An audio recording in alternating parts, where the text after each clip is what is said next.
लोकसभा चुनाव से पहले जयंत चौधरी और अखिलेश यादव की नजदीकियां बढ़ रही थी। माना जा रहा था कि जयंत चौधरी इंडिया गठबंधन का साथ देंगे, लेकिन अचानक ऐन मौके पर उत्तर प्रदेश की राजनीति में उस समय नया मोड़ आता दिखा था जब जयंत चौधरी ने अपनी गाड़ी मोड़कर एनडीए गठबंधन के गैराज में खड़ी कर दी थी। चुनाव हुआ और जयंत चौधरी का कद भी बढ़ा दिया गया, लेकिन अब उत्तर प्रदेश में खाली पड़ी 10 विधानसभा सीटों पर उपचुनाव होने हैं। इस चुनाव से पहले जयंत चौधरी और बीजेपी के बीच ऐसा क्या कुछ खास हो रहा है जिसकी भनक किसी को नहीं लग रही है। कहीं ऐसा तो नहीं कि जयंत चौधरी बीजेपी के साथ कोई खेल खेलने जा रहे हों। क्या है जयंत चौधरी का वो हिडन प्लान जो आज की इस रिपोर्ट में हम आपको दिखाएंगे भी और बताएंगे भी।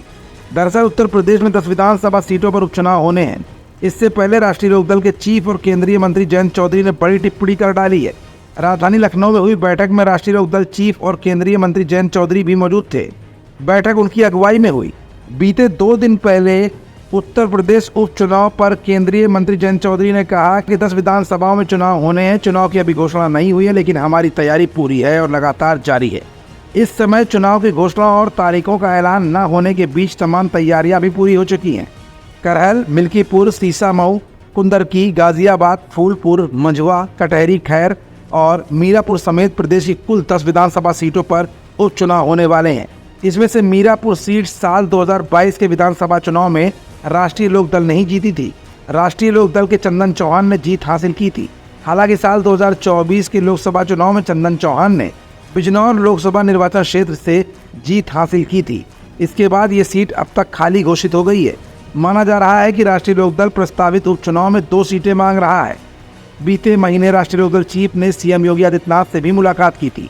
हालांकि राष्ट्रीय लोकदल नेता ने सीएम के साथ हुई मुलाकात पर कहा था कि इसके कोई राजनीतिक मायने नहीं है। इस बीच उत्तर प्रदेश के उप मुख्यमंत्री ब्रजेश पाठक के एक बयान ने भी राजनीतिक गलियारों में हलचल मचा दी है।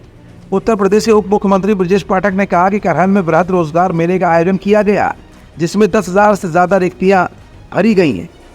50 से भी ज़्यादा कंपनियों ने यहाँ अपनी आमद दर्ज कराई है। 8 से 35,000 तक का वेतन सभी नौजवानों को मिलने वाला है। हम करहल के सभी युवाओं और नौजवानों को बहुत बहुत बधाई देते हैं। पाठक को करहल की सीट की जिम्मेदारी मिली है। उन्होंने कहा कि पार्टी सभी 10 सीटें जीतेगी। उप मुख्यमंत्री ब्रजेश पाठक ने कहा कि सभी 10 सीटों पर भाजपा प्रचंड बहुमत के साथ जीत हासिल करेगी, लेकिन अंदर खाने सूत्रों से मिली जानकारी के मुताबिक जयंत चौधरी का कद भले ही बढ़ा दिया गया हो, लेकिन सीटों के बंटवारे को लेकर जयंत चौधरी को दोनों ही सीटें मिल जाए, इस बात पर अभी भी संशय पूरी तरह से बरकरार है।